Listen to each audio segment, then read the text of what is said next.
بسم الله الرحمن الرحيم والصلاة والسلام على أشرف المرسلين. Mr. Chair, In the name of God, the merciful, the compassionate. ladies and gentlemen, I would like first of all to congratulate Mr. Chair for the election and extend my congratulations and thanks to Mr. DG for the leadership on the International Labour Organization and the choice of this important theme, that is the renewal of social contract in all our countries. I think that before sharing the Moroccan experience regarding the social contract, because we've been doing a lot since 2 years, there is a paradigm shift in terms of social contracts and in terms of social state in general, where we need to solve a complex equation, where we have to bridge the gap between the different forms of expression, because the quality of representations that we have within the world of unions and representatives of government and representatives of corporations does not, unfortunately, cover the whole spectrum of what a society wants to say on a timely manner. So social dialogue itself needs to be renewed in order to fit strategically to the renewal of the social contract. As far as Morocco is concerned, we've been working very hard since 2022 to redesign the social dialogue in Morocco, and I can say that we were quite successful doing that. First of all, we institutionalized the social dialogue, but it was not enough, because we needed to infuse concrete and short-term results for our population in order for the people to believe in social dialogue. This is how we achieved a couple of weeks ago a historic agreement where we raised the wages for 4.2 million people, be it in the private sector or the public sector.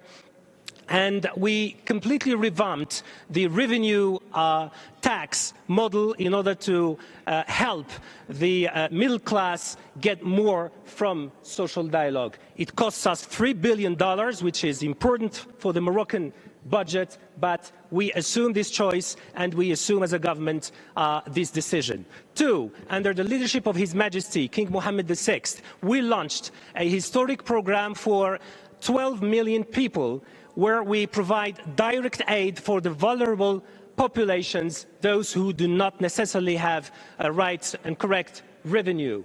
And this program started a couple of months ago, and we made it possible because prior to launching the program, the government designed a register, a unified social register, which is an IT-based tool that delivers targeted aids for population in order to be efficient. Three, we launched under His Majesty's leadership 2 years ago a big program to generalize social protection, and we moved from 1 or 2 million people to 22 million people in 18 months with two regimes, one that is based on contributions and the other one based on solidarity.